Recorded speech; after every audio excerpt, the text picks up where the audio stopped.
तुला शिकवीन चांगलाच धडा या मालिकेच्या आजच्या भागात आपण पाहणार आहोत अधिपती चला शाळेला जाऊया असं गाणं गुणगुणत शाळेत जाण्याची तयारी करत असतो.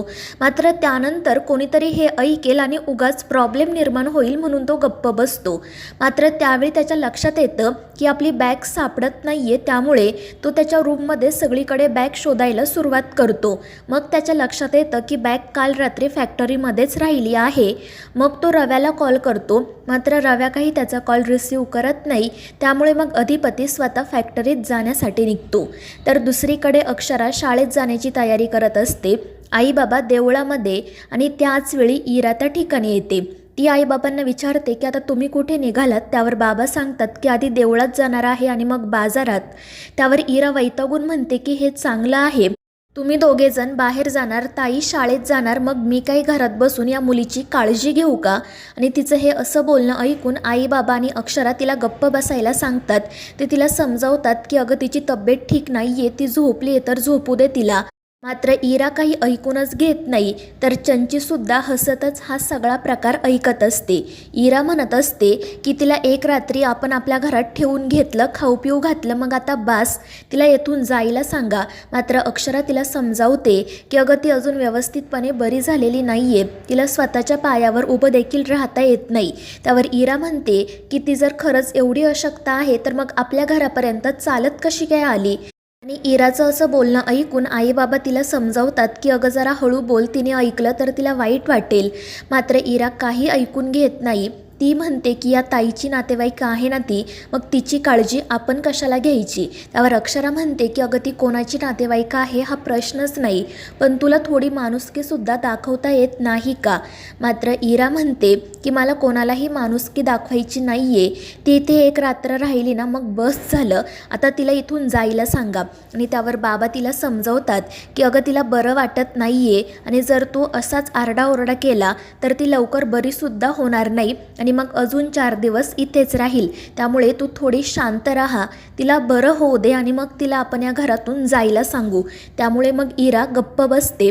मात्र ती आईला सांगते की तू फक्त देवळात जा आणि मग लगेच घरी ये, बाजारात फक्त बाबांना जाऊ दे, कारण मी या मुलीची काळजी घेणार नाही. आणि त्यावर आई म्हणते ठीक आहे. आणि मग ते दोघेजण देवळात जाण्यासाठी निघतात. तर अक्षरा पुन्हा एकदा इराला सांगते की एकदा का तिला बरं वाटलं की मग मी स्वतः तिला इथून जायला सांगेल. मात्र इरा म्हणते की तू काय तिला इथून जायला सांगणार गं, आणि उगाच माझी समजूत काढू नको, मी काय तुझी विद्यार्थिनी नाही आहे, जा शाळेत, तुला उशीर होत असेल ना. आणि इराचं असं बोलणं ऐकून अक्षराला वाईट वाटतं, पण ती काही न बोलता शाळेत निघून जाते. इरासुद्धा आतमध्ये जाते तर चंची हसतच सोफ्यावरून उठते. त्यानंतर इरा निखिलला कॉल करते. निखिल तिला सांगत असतो की काही करून त्या 2 पिढ्यांना घराबाहेर काढायलाच हवं. त्यावर इरा सांगते की अरे मी सगळे प्रयत्न करून बघितले पण कशाचाच उपयोग होत नाहीये. आणि त्यांचं हे बोलणं सुरू असतानाच अधिपती फॅक्टरीमध्ये येतो. त्यामुळे मग निखिल लगेच विषय बदलतो आणि मग थोड्या वेळात फोन ठेवून देतो. त्यानंतर तो अधिपतीला विचारतो की दादा तुम्ही काही शोधताय का. त्यावर अधिपती सांगतो हो, तू इथे एखादी बॅग बघितली का.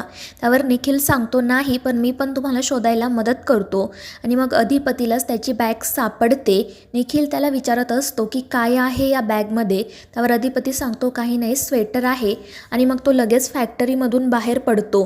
तर निखिलला भीती वाटत असते की यांनी माझं बोलणं तर ऐकलं नसेल ना. त्यानंतर शाळेत पेपर सुरू असतात. अधिपतीसुद्धा पेपर लिहित असतो आणि त्याच वेळी त्याच्या पायाशी एक कॉपी येऊन पडते. आणि त्या वर्गात सुपरविजन करणाऱ्या सरांचं नेमकं त्या कागदाच्या बोळ्याकडे लक्ष जातं. त्यांना असं वाटतं की अधिपतीनेच कॉपी केली आहे, त्यामुळे ते अधिपतीला उठवतात. अधिपती त्यांना विचारत असतो की काय झालं सर, हे काय करताय तुम्ही. त्यावर ते सर म्हणतात की असाल तुम्ही शाळेचे मालक, पण मी सुद्धा या शाळेचा शिक्षक आहे आणि कॉपी करताना तुम्हाला काहीच कसं वाटत नाही, हा आदर्श घालणार आहात का तुम्ही मुलांसमोर. त्यावर अधिपती त्यांना सांगतो की हा कागदाचा बोळा माझा नाही आहे. पण ते सर काही ऐकूनच घेत नाही आणि अधिपतीला मुख्याध्यापिका मॅडमच्या केबिनमध्ये घेऊन जातात. त्यानंतर ते सर अक्षराला घडलेला सगळा प्रकार सांगतात. मात्र अक्षरा म्हणते की अधिपती असं काही करणं शक्यच नाही. मात्र ते सर म्हणत असतात की मी त्यांना स्वतः पकडलं आहे, त्यांनीच कॉपी केली. तर अधिपती सांगत असतो की नाही मास्तरीनबाई, आम्ही शपथ घेऊन सांगतो की आम्ही असं काही केलं नाही. आणि अक्षराचा सुद्धा अधिपतीवर विश्वास असतो. आणि मग त्यानंतर ती त्या कागदाच्या बोळ्यावर जे काही लिहिलेलं असतं ते अधिपतीला दुसऱ्या एका कागदावर लिहायला सांगते आणि मग अक्षर मॅच करून बघते. ते अक्षर मॅच होत नाही. मग ती त्या सरांनासुद्धा दाखवते. त्यांच्या लक्षात त्यांची चूक येते. ते अधिपतीला आणि अक्षराला सॉरी म्हणतात. तर अधिपती म्हणत असतो की तुमचा सॉरी तुमच्या जवळच राहू द्या, मला फक्त 10 मिनिटं वेळ वाढवून द्या, कारण मला माझा पेपर पूर्ण करायचा आहे. आणि मग तो पळतच त्याच्या वर्गात जातो. तर अक्षरा गालातल्या गालात हसत असते. त्यानंतर जेव्हा शाळा सुटते तेव्हा अधिपती अक्षराची वाट बघत पायऱ्यांवरच बसून असतो. अक्षरा बाहेर आल्यावर तो तिचे आभार मानतो. तो म्हणतो की मास्तरीणबाई, आज तुम्ही माझ्यावर विश्वास ठेवला, त्यामुळे मला खरंच खूप छान वाटलं. त्यावर अक्षरा म्हणते की ते सगळं ठीक आहे, पण खरंच कॉपी तुम्ही केली नव्हती ना, कारण कधी कधी आपण समोरच्यावर विश्वास ठेवतो मात्र तोच विश्वास खोटा ठरतो. त्यावर अधिपती म्हणतो की नाही मास्तरीणबाई, आम्ही खरंच कॉपी केली नाही. आणि मग त्यानंतर तो तेथून निघून जातो. त्यानंतर रात्री तो पुढच्या पेपरची तयारी करत असतो. मराठीच्या कविता पाठ करत असतो आणि त्याचवेळी भुवनेश्वरी त्या ठिकाणी येते आणि तिला असं अचानक समोर आलेलं बघून अधिपती खूप घाबरतो. तो त्याच्या हातातील पुस्तक बेडवर टाकतो. मात्र भुवनेश्वरीने ते बघितलेलं असतं. ती अधिपतीला विचारते की काय करत होता तुम्ही, नक्की काय गुणगुणत होता, तुमचा आवाज बाहेरपर्यंत येत होता म्हणून मी इथे आले. त्यावर अधिपती सांगतो की काही नाही, आम्ही ते असंच देवाचं गाणं गुणगुणत होतो. त्यावर भुवनेश्वरी म्हणते मग इथं कशाला, आपण देवघरात जाऊ. पण अधिपती म्हणतो की नाही मी ठीक आहे. मात्र भुवनेश्वरी विचारते की तुमच्या हातात पुस्तक कशाचं होतं. त्यावर अधिपतीला काय उत्तर द्यावं ते कळत नाही. तर भुवनेश्वरी स्वतःच ते पुस्तक बघायला जाते आणि ती पुस्तक हातात घेणार इतक्यात बाहेरून आजींचा मोठ्याने ओरडण्याचा आवाज येतो. त्यामुळे हे दोघेजण पळतच बाहेर जातात. आजी पाय घसरून पडलेल्या असतात. त्यामुळे भुवनेश्वरी अधिपती घाबरतात. भुवनेश्वरी म्हणते की आपण लगेच डॉक्टरांकडे जाऊ. मात्र आजी डॉक्टरांकडे जायला काही तयार होत नाही. त्यामुळे मग भुवनेश्वरी अधिपतीला आजींच्या पायाला एक तेल लावायला सांगते. त्यानंतर दुसऱ्या दिवशी इरा चंचलासोबत खूप चांगली वागत असते आणि तिचं ते बदललेलं वागणं बघून अक्षराला आणि त्या चंचीलासुद्धा आश्चर्य वाटतं. अक्षरा इराला याबद्दल विचारते तर इरा म्हणते की काही नाही ताई, मी फक्त तुझ्या बोलण्याचा विचार केला. मी हिच्या जागी स्वतःला ठेवून बघितलं आणि मग तेव्हा मला समजलं की मी जे काही वागत होते ते चुकीचं होतं.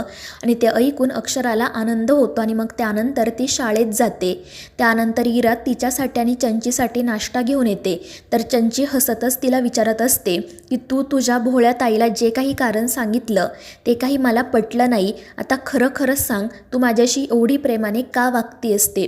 आणि त्यावर इरा हसतच म्हणते की तुला सांगायला काही हरकत नाही, कारण तसंही तू काही करू शकत नाही, सगळे पत्ते माझ्या हातात आहे. तर दुसरीकडे अधिपती भुवनेश्वरीचा आशीर्वाद घेतो आणि शाळेत जाण्यासाठी निघतो. तर भुवनेश्वरी त्याला सांगत असते की आता 2 दिवस आम्ही मुंबईला जाणार आहोत दूध संघाच्या कामासाठी, त्यामुळे तुम्ही ते सगळं व्यवस्थित सांभाळा. त्यावर अधिपती म्हणतो ठीक आहे आईसाहेब, तुम्ही काळजी करू नका. आणि मग त्यानंतर तो बाहेर जातो. तर भुवनेश्वरी मनाशी म्हणत असते की आम्ही इथे नसताना चंचीने काही गडबड करायला नको, तिला हलवायला हवं, नाहीतर अधिपती तिला कधीच घरात घेणार नाहीत. तर मित्रांनो, या मालिकेच्या पुढील भागांच्या अपडेट्ससाठी आपल्या चॅनेलला सबस्क्राईब करा.